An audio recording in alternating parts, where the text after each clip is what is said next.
Mateus capítulo 2. O rei anunciado e perseguido.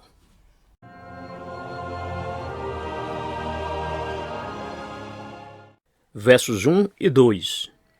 E tendo nascido Jesus em Belém de Judeia, no tempo do rei Herodes, eis que os magos vieram do Oriente a Jerusalém, dizendo: Onde está aquele que é nascido rei dos judeus? Porque vimos a sua estrela no Oriente e viemos a adorá-lo. O rei nasceu, e agora isso deve ser anunciado. No mesmo instante, ele será perseguido. Seu nascimento ocorreu durante o reinado de outro rei, um edomita, que havia usurpado o trono de Davi. O reino do mundo se opõe ao de nosso Senhor. Onde Jesus nasce, é certo que há um Herodes no poder. É algo maravilhoso que os magos do Oriente soubessem que o grande rei nasceu e viessem de uma distância tão grande para lhe prestar homenagem, pois os homens sábios do mundo não são encontrados frequentemente se prostrando aos pés de Jesus. Quando os homens sábios buscam o nosso rei, eles são realmente sábios. Aqueles eram homens piedosos, para quem as estrelas falavam sobre Deus.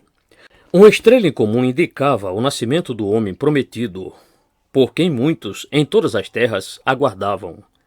Estrelas podem nos guiar se estivermos dispostos a ser conduzidos. Senhor Jesus, faz tudo falar comigo sobre ti, e que eu possa ser realmente guiado até que eu te encontre.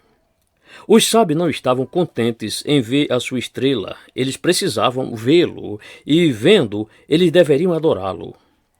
Estes não estavam em dúvida quanto à sua divindade. Eles disseram: viemos a adorá-lo. Senhor, peço-te, faz com que todos os sábios te adorem.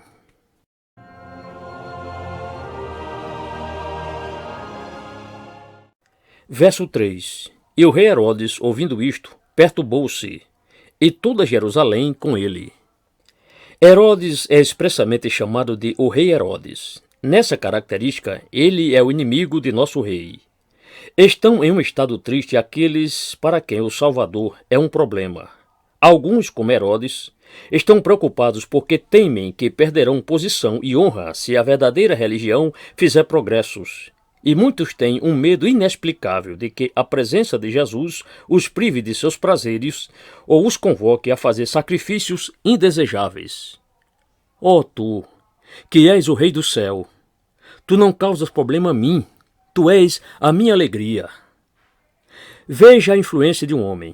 A aflição de Herodes perturba toda Jerusalém. Bem poderia ser assim, pois este príncipe cruel se deleita em derramar sangue, e o seu semblante indica a morte para muitos. Triste Jerusalém estava perturbada pelo nascimento do Salvador. São poucas pessoas infelizes aquelas para quem a verdadeira piedade é um cansaço.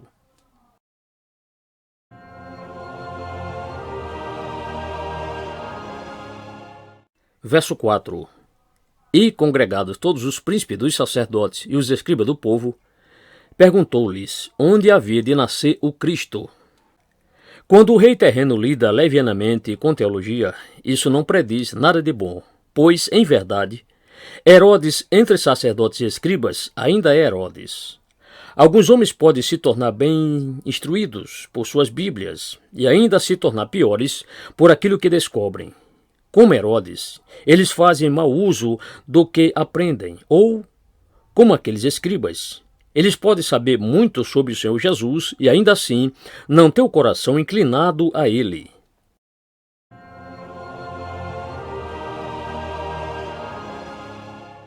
Versos 5 e 6. E eles lhe disseram: Em Belém de Judéia, porque assim está escrito pelo profeta: E tu, Belém, terra de Judá, de modo nenhum és a menor entre as capitais de Judá, porque de ti sairá o guia que há de apacentar o meu povo de Israel. Eles estavam certos em sua conclusão, embora um pouco confusos em sua afirmação. Jesus deveria nascer na cidade de Davi, em Belém, que significa a casa do pão. Embora a cidade fosse pequena, seu nascimento nela a tornou notável. Jesus enobrece tudo o que ele toca. Aqueles escribas sabiam onde encontrar o texto sobre o nascimento do Salvador e poderiam apontar no mapa o lugar onde ele nasceria. e, contudo, eles ainda não conheciam o rei, nem se preocupavam em buscá-lo.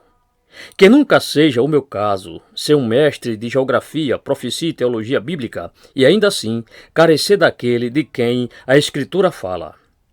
Com alegria, observemos o nome de guia, aqui dado a Jesus. Pertencemos a Israel espiritual, se ele nos guia. Oh, em breve chegue o dia em que o Israel literal contemplará o governo aqui colocado sobre os seus ombros.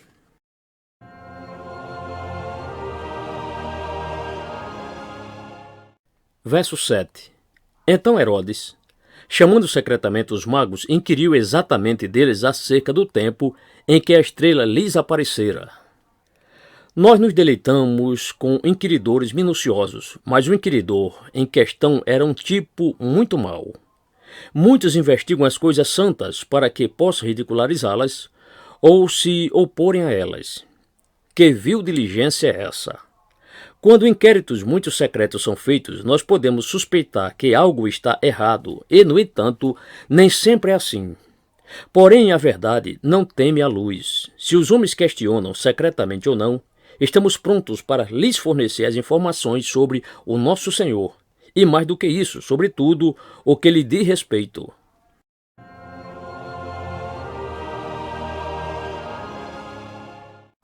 Verso 8. E enviando-os a Belém, disse, ide, e perguntai diligentemente pelo menino, e quando achardes, participai-mo, para que também eu vá e o adore. Desgraçado, miserável! O assassinato estava em seu coração, mas pretextos piedosos estavam em sua língua. Que nenhum de nós seja hipócrita como Herodes. A promessa de adoração usada como disfarce para a intenção de destruir é uma parte dos artifícios muito comuns na atualidade.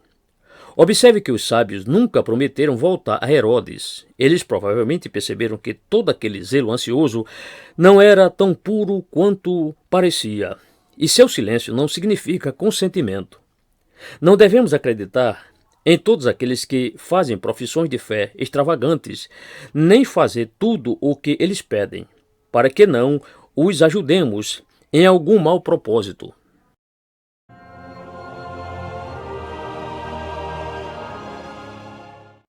Versos 9 e 10. E tendo eles ouvido o rei, partiram. E eis que a estrela que tinha visto no oriente ia diante deles, até que, chegando, se deteve sobre o lugar onde estava o menino. E, vendo eles a estrela, regozijaram-se muito, com grande alegria. Sim, partiram. E foram sábios em sair da vil companhia de Herodes. Eles não fizeram nenhum acordo com ele, ouviram as suas falsas declarações e seguiram o seu caminho. A estrela apareceu quando o tirano desapareceu. A estrela era, provavelmente, um meteoro que brilhou o suficiente nos céus ocidentais para guiá-los até a Judéia. Depois deixou de ser visível, mas brilhou novamente enquanto eles deixavam Jerusalém. Nem sempre devemos esperar ter sinais visíveis para que nos alegremos, mas somos muito contentes por eles quando o Senhor os concede. Procuramos não pela estrela dos sentimentos interiores ou por sinais exteriores, mas pelo próprio Jesus. Ainda assim, nós temos grande alegria quando consolos celestiais brilham sobre as nossas almas. Senhor, mostra-me um sinal para o bem, isso me alegrará. Mostra-me a ti mesmo, e eu me regozijarei muito com grande alegria. Veja como as estrelas no alto, bem como os homens abaixo, prestam suas reverências ao rei recém-nascido. Minha alma, não seja lenta para adorar o meu Salvador. A estrela se moveu até que, chegando, se deteve sobre o lugar onde estava o menino. Assim o meu coração nunca descansará, até que se detenha onde está o Senhor.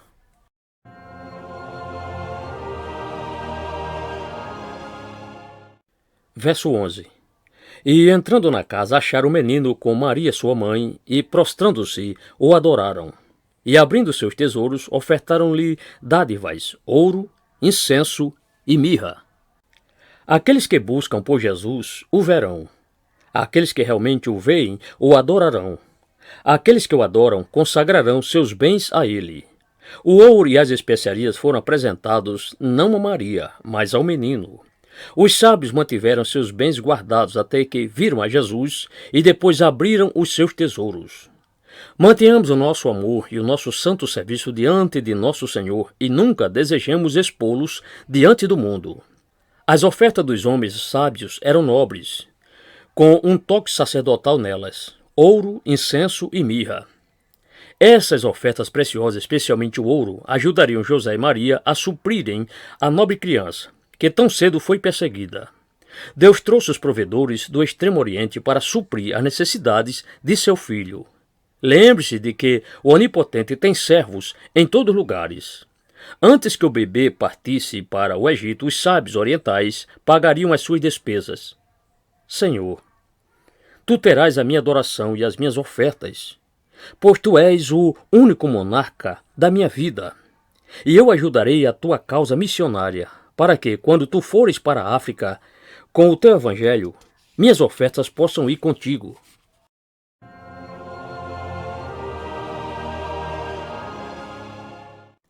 Verso 12.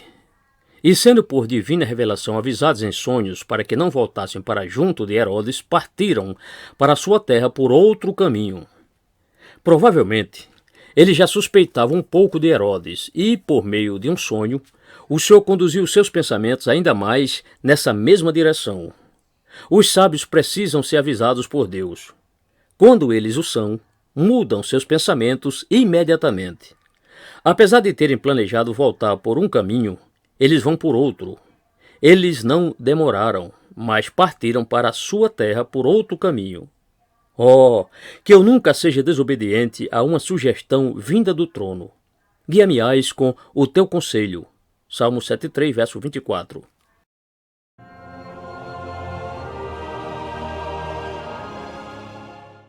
Verso 13.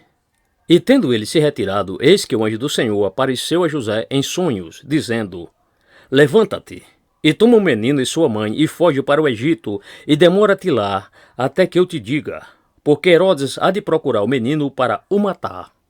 Os anjos estavam ocupados naqueles dias, pois tinham um serviço especial a fazer por seu mestre real.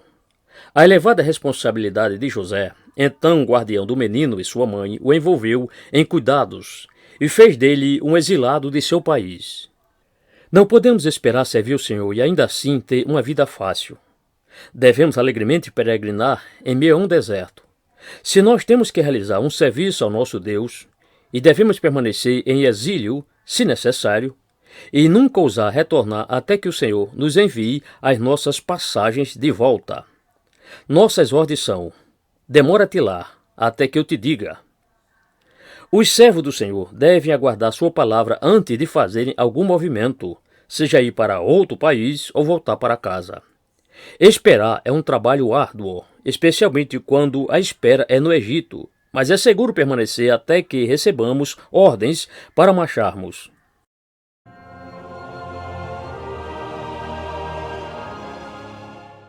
Versos 14 e 15. E levantando-se ele, tomou o menino e sua mãe, de noite e foi para o Egito. E esteve lá até a morte de Herodes, para que se cumprisse o que foi dito da parte do Senhor pelo profeta que diz: Do Egito chamei o meu filho. Viagens noturnas, tanto em sentido temporal quanto espiritual, podem ter a porção daqueles que têm Jesus consigo. Até mesmo o Filho de Deus, que é proeminentemente superior a todos os outros, deve partir para o Egito como o restante da família, e só deve sair de lá quando for chamado. Não nos maravilhemos se nós também tivermos que ir para o Egito, e ir com pressa, e ir de noite, e sejamos ordenados a permanecer lá por muitos dias. Nós também devemos ser chamados em tempo devido por aquele cujo chamado é eficaz.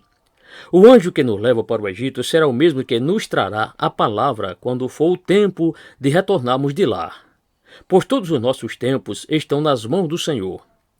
Nunca nos esqueçamos de que os eleitos podem ter que ir para o Egito, mas eles devem ser retirados de lá, pois a regra é de amplo alcance: do Egito chamei o meu filho.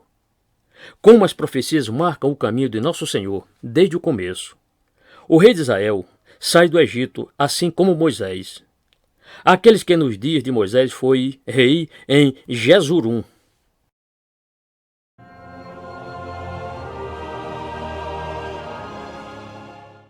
Verso 16. Então Herodes, vendo que tinha sido iludido pelos magos, irritou-se muito e mandou matar todos os meninos que havia em Belém e em todos os seus contornos, de 2 anos para baixo, segundo o tempo que, diligentemente, inquirira dos magos. Herodes, com toda a sua astúcia, é despistado. Ele percebe que foi enganado, embora os sábios não tivessem essa intenção. Homens soberbos são rápidos em imaginar insultos. Herodes está furioso e precisa matar o rei recém-nascido, para que ele não reivindique a sua coroa. E, portanto, Herodes ordena a morte de todas as crianças de 2 anos para baixo em Belém. Ele considerou uma boa margem, de modo que ninguém escapasse por erro na idade. De que importaria se alguns bebês fossem mortos desnecessariamente? Ele deveria se certificar de que o pequeno rei fosse aniquilado. E ele imagina que uma matança rápida e indiscriminada de todos que estejam em seu 2º ano afugentará todo o medo desse notável rival. Os homens farão qualquer coisa para se livrarem de Jesus. Eles não se preocupam com quantas crianças, homens ou mulheres serão destruídos, para que possam resistir ao seu reino e esmagar a sua santa causa completamente. Todavia, a sua ira é vã. A santa criança está além de sua jurisdição e de sua espada.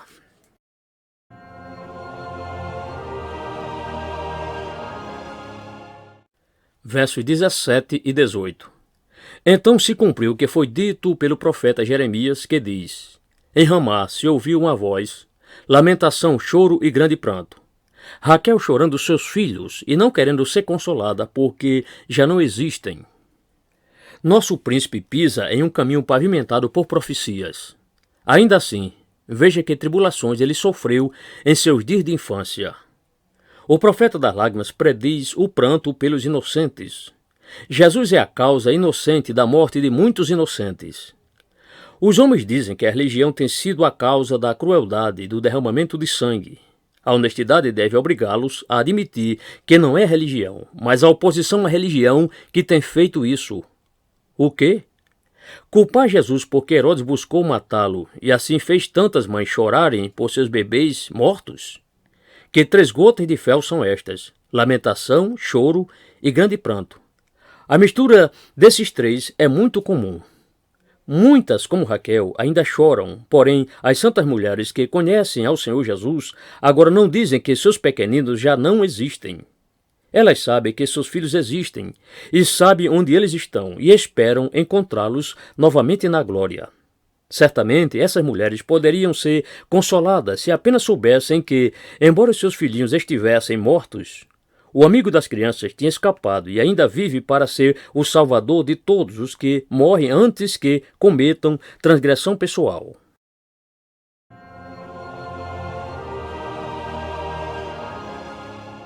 Versos 19 e 20.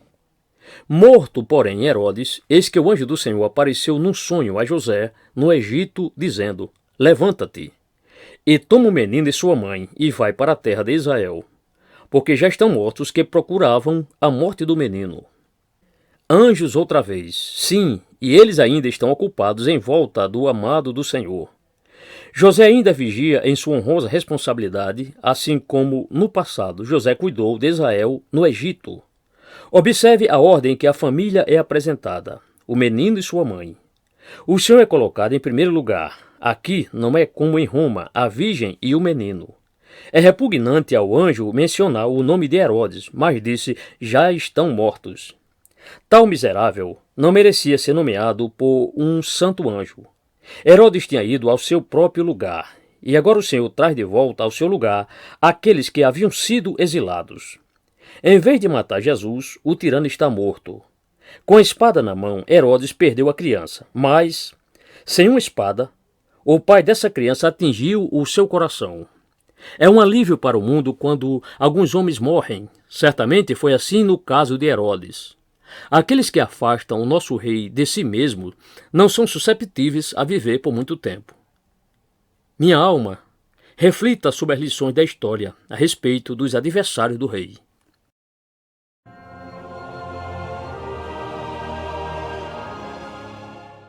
Versos 21 e 22. Então ele se levantou e tomou o menino e sua mãe e foi para a terra de Israel. E ouvindo que Arquelau reinava na Judéia em lugar de Herodes, seu pai, receou ir para lá. Mas, avisado em sonhos, por divina revelação, foi para as partes da Galiléia. José obedeceu sem questionar. Ele se levantou, ou seja, logo que acordou, começou a fazer como lhe foi ordenado. Ele imediatamente fez a viagem e foi para a terra de Israel. Assim devemos nos apressar em obedecer. Ele tinha seu receio sobre a Judéia, mas não seguiu os seus temores. Antes, apenas foi como o seu guia celeste o dirigiu. Este José era um sonhador como o José do passado. E ele também era um homem prático e transformou os seus sonhos em um sábio relato. Ele foi para a terra de Israel, mas foi autorizado a ir para a parte dela que estava sob um governo melhor do que aquele de Arquelau, o qual não era melhor do que seu pai. A Galiléia, um país desprezado, uma terra onde os gentios estavam misturados com os judeus, uma terra sombria e marcada por ignorância, seria a terra dos primeiros dias de Nosso Senhor. Ele fazia parte das pessoas comuns e foi educado em uma religião simples, nas partes da Galiléia, entre o povo humilde que não tinha nenhuma das maneiras sofisticadas das cidades. Bendito Rei! Os dias da tua infância não foram gastos na corte, mas entre a multidão comum, a quem ainda te deleitas em abençoar. Peço-te que vás para as partes da Galiléia e habites comigo.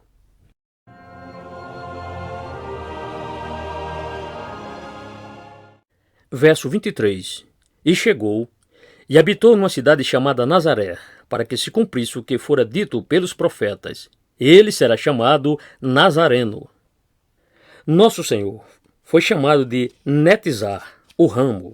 Provavelmente, esta é a profecia referida, pois Nazaré significa rebentos ou brotos. Possivelmente, alguma profecia não registrada, muitas vezes repetida pelos profetas e conhecida por todas as pessoas, é aqui referida.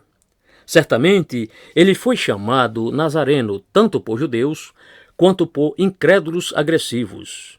Cuspindo no chão com desgosto, muitas vezes, o seu adversário feroz citou o nome Nazareno como se fosse o auge do desprezo. No entanto, ó Nazareno, tu triunfaste. Jesus de Nazaré, o maior nome entre os homens.